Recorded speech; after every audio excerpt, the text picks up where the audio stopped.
Shrimad home remedies में आपका स्वागत है और हम आपको बताएंगे अभिमन्यु के बारे में। पहले तो हम बता देते हैं कि अभिमन्यु का अर्थ क्या होता है। अभि का मतलब होता है निर्भय और मन्यु का मतलब होता है क्रोधी। तो अभिमन्यु मतलब निर्भय क्रोधी होने से इस बालक का नाम अभिमन्यु रखा गया था।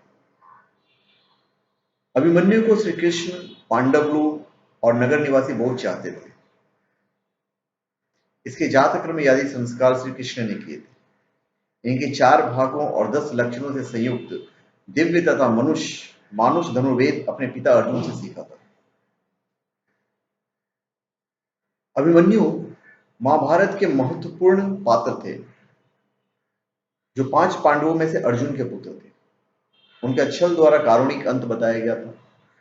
अभिमन्यु भारत के नायक अर्जुन और सुभद्रा के पुत्र थे। सुभद्रा बलराम और अर्जुन की बहन थी। अभिमन्यु चंद्र देवता के पुत्र वर्चा के अवतार माने जाते हैं। धारणा है कि समस्त देवताओं ने अपने पुत्रों को अवतार रूप में धरती भेजा था, परंतु चंद्रदेव ने कहा था कि वे अपने पुत्र का वियोग सहन नहीं कर सकते। अतः उनके पुत्र को मानव योनि में मात्र 16 वर्ष की आयु दी जाए। इसलिए अभिमन्यु महाभारत युद्ध में अल्प आयु में ही वीर गति को प्राप्त हो गए थे।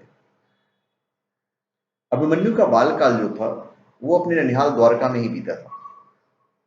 उनका विवाह महाराज विराट की पुत्री उत्तरा से हुआ था।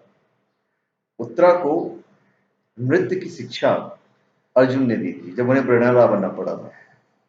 अभिमन्यु के जो पुत्र थे परीक्षित, जिसका जन्म अभिमन्यु के मृत्यु प्रांत हुआ था, वो कुरुवंश के एकमात्र जीवित सदस्य पुरुष बच गए थे। उसी के ऊपर अश्वत्थामा ने ब्रह्मास्त्र छोड़ा था, जिसे बाद में फिर से मृत पैदा हुए थे, उसे कृष्ण ने फिर जिंदा कर दिया था। युद्ध की समाप्ति के पश्चात परीक्षित ने पांडव वंश को आगे बढ़ाया। अभिमन्यु एक असाधारण योद्धा थे। उन्होंने कौरव पक्ष के व्यूह की रचना की, जिसे चक्रव्यूह कहा जाता था।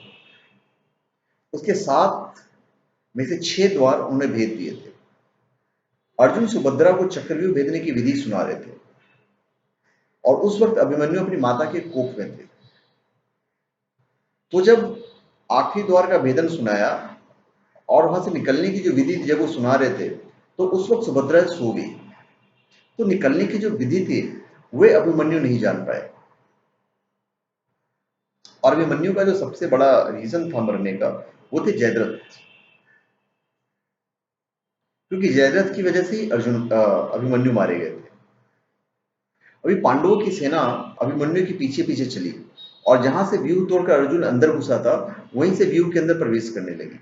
यह देख सिंधु देश का प्रकर्मी राजा जयद्रथ, जो धृतराष्ट्र का दामाद था, अपनी सेना को लेकर पांडव सेना पर टूट पड़ा।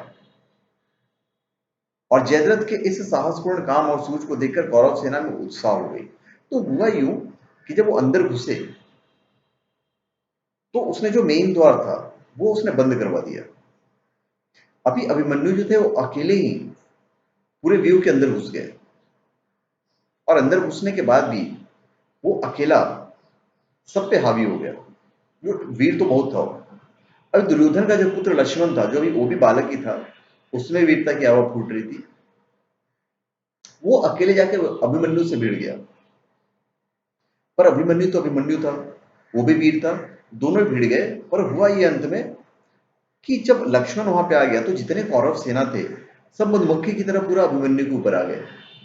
वहां पे अभिमन्यु ने भाला फेंकर लक्ष्मण का वध कर दिया, जो दुर्योधन को बर्दाश्त नहीं हो पाया। और दुर्योधन ने कहा किसी कैसे भी करके मार डालो। और द्रोण, अश्वत्थामा, बृहदबल, कृतवर्मा आदि 6 महारथी ने अभिमन्यु को चारों ओर से घेर लिया। द्रोण ने कर्ण के पास जाकर कहा कि इसका कवच भेदा नहीं जा सकता, ठीक से निशाना बांधकर इसके रथ के घोड़ों की रास काट डालो और पीछे की ओर से इस पर अस्त्र चलाओ। व्यूह के अंतिम चरण में कौरव पक्ष के सभी महारथी युद्ध के मानदंडों को भूलकर उस बालक पर टूट पड़े, जिस कारण उसने वीरगति को प्राप्त की।